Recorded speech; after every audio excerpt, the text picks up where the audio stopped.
Good morning, Chicago Cubs fans, and we are back with another edition of Cubs Daily. My name is Steven Ryan. We got another nice victory yesterday against the Guardians. They made it sweaty, but it was still good to see the bullpen deal with some high leverage situations. We're going to talk about more about Eugenio Suarez.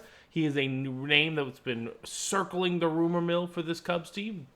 And then I'm going to rank you guys my trade targets. Now, this doesn't mean necessarily that a player's better than another, but just the players I personally would like the Cubs to add before the other, essentially. And then we'll preview the series finale tonight at 7:05. Make sure you guys get your popcorn ready. So, let's hop on into all this good stuff. The Cubs win 5-4 yesterday. They were down 3-0 to start it off, giving up 3 solo shots against the Guardians, and you know what? It was good to see the Cubs deal with the adversity and battle back. They scored 2 runs after they gave up the third home run, and then PCA, that was crazy. That gave him the 5-3 lead, but you saw Seiya drive in 3 runs. It was a beautiful game offensively. I know when I say beautiful, it's not like they scored 9 runs or anything, but again, they had clutch hitting. That's the most important part, right? When they gave up the solo shot to go down 3-0, they then immediately responded back the next inning. Ian Happ walk, Kyle Tucker single, Seiya Suzuki double off the wall. That's how it's done. You don't have to get all the runs back at once, but when you respond back, even if you get a run or 2, you're able to respond back. That is what truly matters, and the Cubs did just that yesterday. It was an absolutely beautiful game all through and through. Shota did not have his best stuff, which again, is not going to happen every single game, right? You just can't physically do it. Baseball is a very, very long season. There's a lot of ups and downs. It's also his second start off the injury, so I did expect a little pushback and a little relaxation there. He gave up some gimme balls, but he battled through. He got himself into the 6th inning, which again is all we can ask for from the starters. And Ryan Presley came in. He dealt with some stressful situations. He did well. Thielbar did well, etc., etc. And then Palencia, he did give up a run there in the 9th. It got a little sweaty, but the Cubs got the victory in the end, which again is all that truly matters, ladies and gentlemen. So Cubs win 5-4. We'll preview the series finale here at the end of the video. But next on the docket, I do want to talk about Eugenio Suarez. He is a name that has been circling the rumor mill with the Cubs. I'm not sure where else he's rumored to potentially go, as the Diamondbacks sit on the fringe of deciding if they want to be a playoff team, if they want to be sellers or buyers, essentially. I doubt they want to be buyers, but they might want to sell off Eugenio. He's in the last year of his contract. He would be a strict rental for the Chicago Cubs. But the thing I truly want to see with Eugenio, and a commenter said it, the other day on one of my videos, and I totally agree with them, is that I want to see Eugenio play third. And for the reason I want to see him is, I know there's not 81 games left, obviously, but I want to see him play at Wrigley. I want to see if he's really good at Wrigley, or he just loves to face Cubs pitching. Because it's a win-win either way, right? We don't have to deal with him in any capacity in the playoffs if he's on our team. That is the first and foremost good thing. Secondly, if he just loves to hit at Wrigley Field, big time bonus. We just added a significant power bat at third base. And again, I think if the Cubs were to get Eugenio, they would be trading for another pitcher in the sense. And you'll see some of those pitchers' names in my ranking in the next segment. So I think it would be a package deal. I don't think they're just going to straight up trade for Suarez.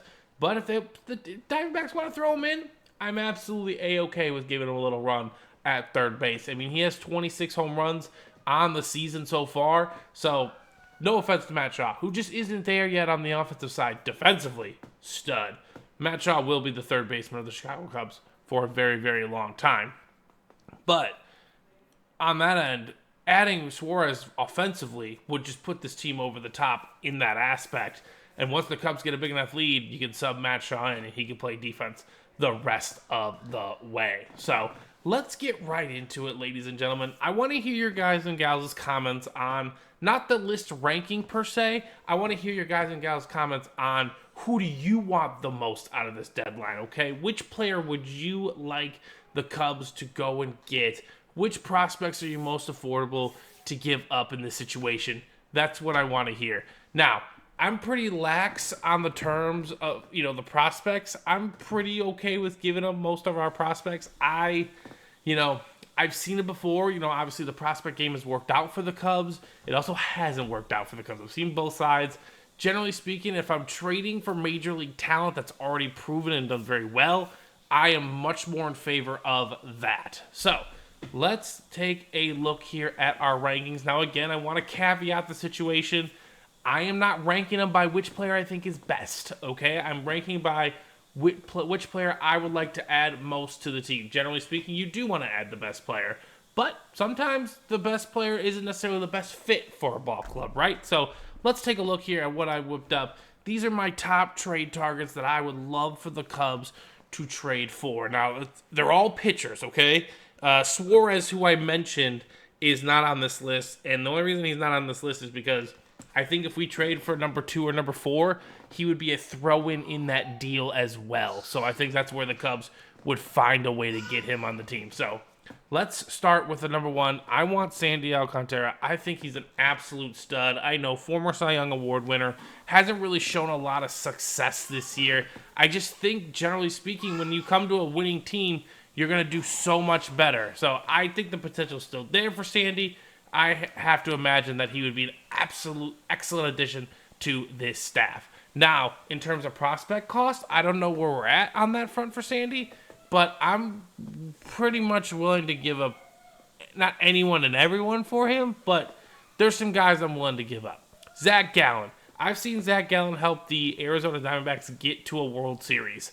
I know he's got some of the best stuff in the game right there for him, so I think he could potentially do very, very well with this Cubs team. Now, I also think he would be a rental. He's not necessarily guaranteed to sign with the club either, so kind of more of a risk on the Zach Gallen front.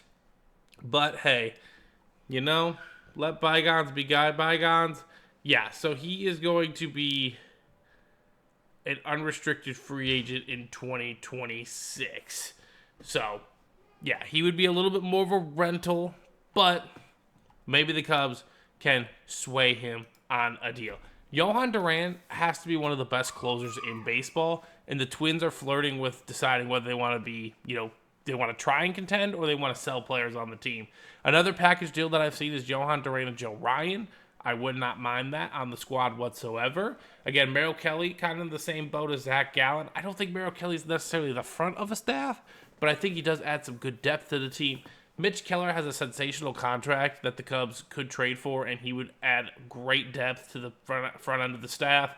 And Edward Cabrera is also a very young and talented pitcher for the Marlins. And I threw in Seth Lugo. Seth Lugo has been very, very solid. He's very old, though, and he would not cost much in terms of prospect. But if he could help this team win now, I think he's absolutely worth a look on that front. So that's my rankings of the players I would want the Cubs to go get. I want to bet you guys that I bet when Jed makes a trade, no one on that list is getting traded for, because the Cubs move in silence. We don't necessarily know what we're doing. We don't necessarily know what they're doing, and that's kind of the best part about the team, right? Is they can surprise you sometimes, and I would say, like, Kyle Tucker, I'm not going to say that trade came out of nowhere, but, like, it was Cubs are interested in Kyle Tucker. Next day, 2 days after, they traded for Kyle Tucker. So things escalate quickly when a rumor about the Cubs comes out. So let's preview the final game for tonight. It is going to be at 7:05 in Wrigley. We're going to have Cade Horton on the bump, and especially looking at this year until we trade for another pitcher, this is the Cubs 1, 2, 3 in my opinion, and especially in terms of potential. I know Tyone is very solid, and he's got a lot more big league experience than Cade Horton, but I think Cade Horton has the better stuff down the road, especially. So I would like to see him utilized a little bit more to develop. Obviously, there's a pitching limit potentially with him, but I think your 1, 2, 3 are going to be Shota, Matt Boyd, and then Cade Horton will absolutely get a look. Tyone would obviously probably get the third start, but I like Cade Horton more in this situation as the 1, 2, 3. So hopefully we can get that sweep tonight. The Cubs are going up against Ortiz. He's got an above 4 ERA. It's pretty close to Horton. So curious to see how this matchup plays out for the Cubs. But again, wouldn't be surprised if they maybe drop the series finale and go into tomorrow's game with some momentum, especially taking this series against the Guardians, who are not playing their best baseball. But again, it's about taking care of business, and that is what the Cubs have been doing so well all season long. So that's going to do it today for Cubs Daily. I do want to give you guys one little bit of note. Yesterday's video, I talked about some prospect rankings, and I called Jackson Wiggins an outfielder. I was wrong. He's our top pitching prospect. Again, prospects are not necessarily my forte, but, again, I'm trying to learn more about them each day. I do love the Cubs as an organization. That's why I'm kind of more okay with moving on from prospects, because they're just not guaranteed. Prospects are not guaranteed to be successful, no matter how good they are. I mean, if you guys count on your hands how many number 1 overall picks have made the Hall of Fame, right now it's two number 1 overall picks have made the Hall of Fame. If you can name them in the comment section, please let me know. I do know who they are, so a little bit of trivia for you guys to send you out on your way. So I'll be back tomorrow with another edition of Cubs Daily. I hope you all have a fantastic rest of your day, and I'll talk to you soon.